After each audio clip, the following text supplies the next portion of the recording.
This is the President's Convoy as it moves anywhere in the world with no one noticing. Right now, as President Trump sleeps in the White House, his armored limousine has just arrived in a warehouse 6,900 miles away in Qatar, waiting for him to arrive in 3 days.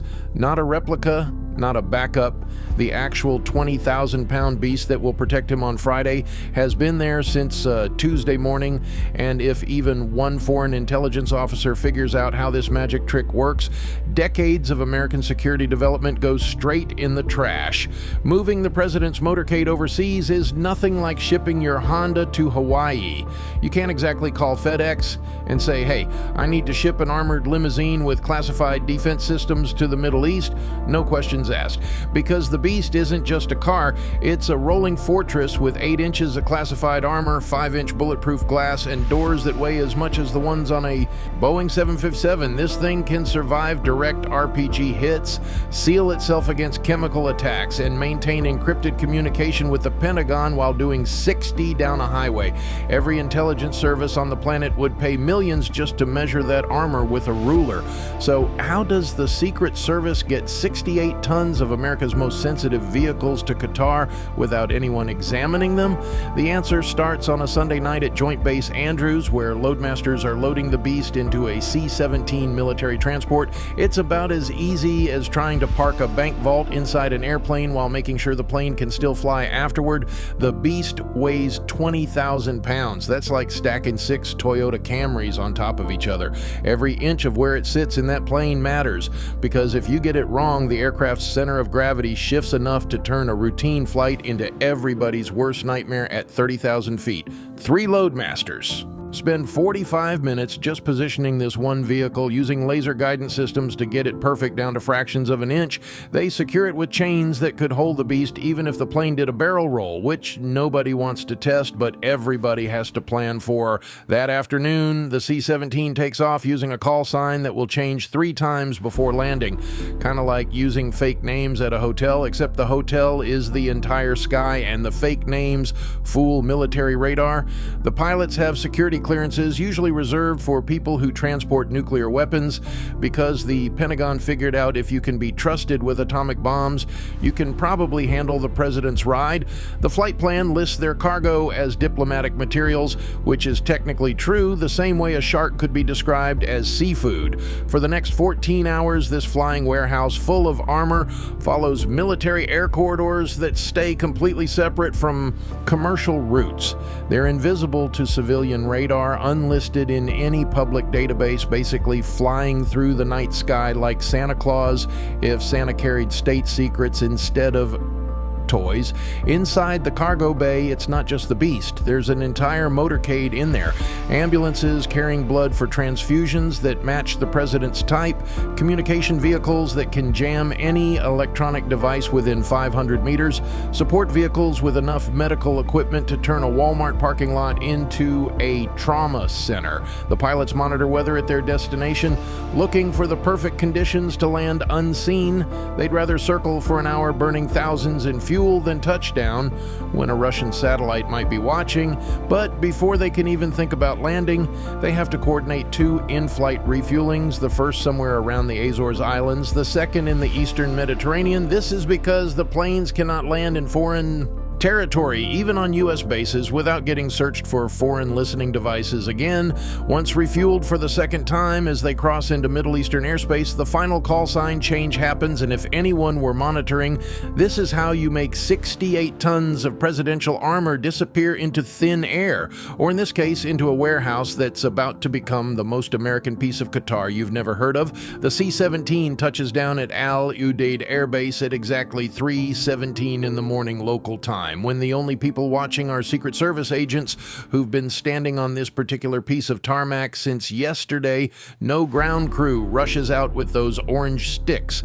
No normal airport workers anywhere in sight, just hand signals and encrypted radios guiding this massive aircraft to a section of the base that doesn't appear on any map you could Google. The cargo door opens to desert air that's still 95 degrees at 3 in the morning, because Qatar doesn't believe in comfortable temperatures even for secret operations. limousines, vehicles roll down the ramp like the world's most expensive parade, support vehicles first, then communication trucks, and finally the beast itself. Actually make that beast plural. There are 3 identical ones because the Secret Service doesn't believe in single points of failure when it comes to protecting the president.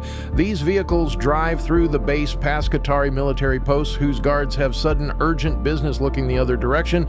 They're heading to Warehouse 7, which 2 days ago was just a regular warehouse, but has now undergone the kind of transformation that would make any house flipper jealous. Through diplomatic agreements so complex they require the State Department lawyers who handle nuclear treaties, this concrete box now sits on the same legal soil as the White House lawn.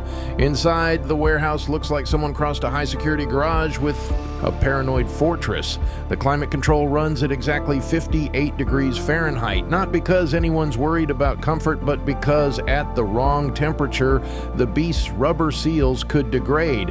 And degraded seals mean the hermetic protection against chemical attacks might not work, which is the kind of problem that keeps Secret Service agents up at night. Dehumidifiers run constantly because moisture could mess with the electronic countermeasures. Even the lighting has been specifically positioned to eliminate shadows where someone might hide a surveillance device the size of a shirt button. The vehicles park in formations that change every 12 hours because even their parking spots are classified.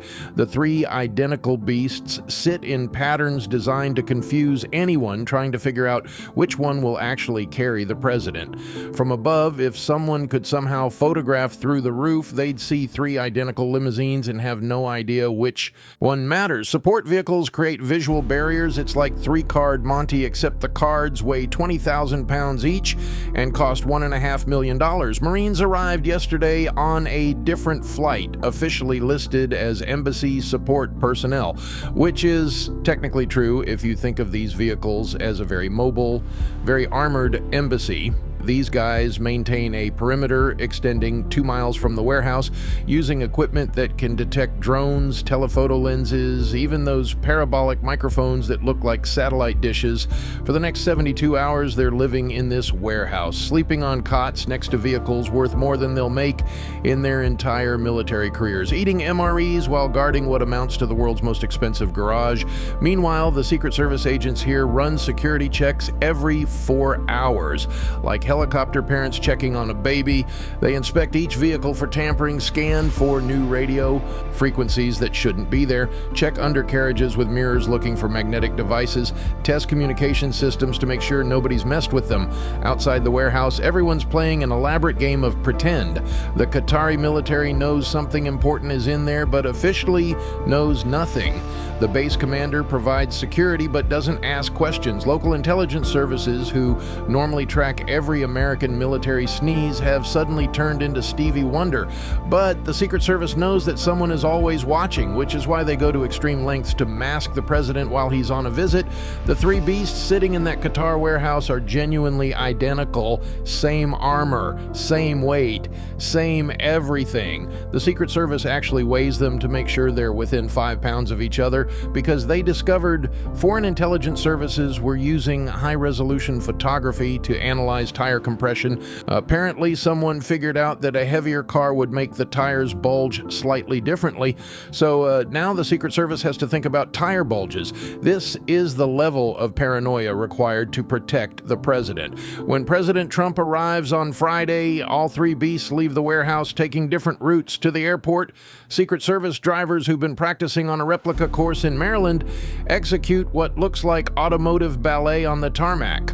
As Air Force One taxis, these 3 identical vehicles keep switching positions. By the time Trump walks down those stairs, even the drivers don't know which beast he'll enter. The decision comes through encrypted communication from agents on the plane who are watching everything, analyzing positions, checking surveillance reports, then making the call at the last possible second. The president gets into one beast while agents create deliberate movement around the others, making it impossible for anyone watching to know which vehicle actually matters. The other 2 beasts don't stay empty. They carry Secret Service agents who sit there pretending to be important, which technically they are, just not in the way observers think. During the actual drive, this shell game continues at highway speeds. The 3 vehicles rotate positions every 30 to 90 seconds, following patterns designed by NSA cryptographers. Yes, The same mathematicians who create unbreakable codes figured out how to make car movements unpredictable. The leading beast might suddenly fall back, the middle one might split to the outside. Even if someone filmed it from a helicopter, they couldn't track which one has the president. But the deception goes beyond just switching lanes. Each beast broadcasts identical electronic signatures, same encrypted communications, same electromagnetic emissions, same heat signature.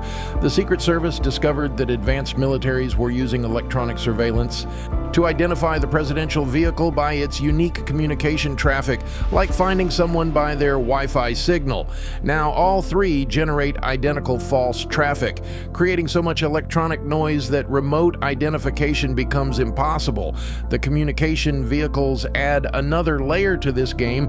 They're broadcasting jamming signals that prevent remote detonation of bombs, but they're also creating fake cell towers that redirect local phone traffic. Anyone trying to coordinate an attack via cell phone suddenly finds their call going through NSA servers, which is probably not what they had in mind. This electronic bubble extends 500 meters in every direction, creating a dead zone for anything more sophisticated than a calculator. Drones lose GPS and crash. Smartphones stop working. Even modern cars with those fancy wireless keys suddenly won't start. Behind all this visible deception, there's even more backup. A fourth beast waits at a secure location between destinations, ready to deploy if something breaks. Support vehicles carry spare tires that weigh exactly what beast tires weigh. A normal tire would change how the vehicle handles. They even transport spare doors because the Secret Service discovered that a damaged door could jam shut, trapping the president inside, which would make for terrible headlines. This shell game extends to routes, too. The Secret Service plots 3 different paths to every destination, choosing which one to use only after the motorcade starts moving. Local police block all 3 simultaneously. Helicopter spotters cover all 3. The actual path gets chosen based on real-time intelligence, weather conditions, and sometimes just the gut feeling of the agents who've been doing this for decades. What looks like a motorcade confidently driving through streets is actually a constantly evolving decision tree being executed at 40 miles per hour, and the hard work doesn't stop when the visit is over. The moment Air Force One lifts off with President Trump on board, the extraction begins. And this is when the Secret Service gets genuinely paranoid. They have exactly 18 hours to inspect every vehicle for tampering and disappear before foreign intelligence realizes the motorcade is vulnerable. While Trump's plane climbs to cruising altitude, technical teams swarm each vehicle with equipment so sensitive it could detect a baby monitor in the next zip code. They scan for bugs, check for explosive residue, give every electronic system the digital equivalent of a colonoscopy. They're looking for modified firmware, anything that might allow remote access. Even the GPS systems get replaced. The Secret Service discovered attackers were introducing tiny timing errors to track vehicles later, like leaving invisible breadcrumbs. Then comes the really paranoid part. They spray every vehicle with chemicals that destroy DNA and fingerprints. Not because they're worried about CSI Qatar, but because foreign intelligence services were building databases through biological traces to profile Secret Service agents. The extraction uses everything from arrival, different crews, different flight paths, different timing. If they arrived at night, they'll leave during the day. The Secret Service assumes someone watched them arrive and will watch for the same pattern. The C-17 heads back to Andrews while another delivers vehicles to the president's next stop. The Secret Service runs these operations simultaneously, motorcades constantly in motion like the world's most expensive juggling act.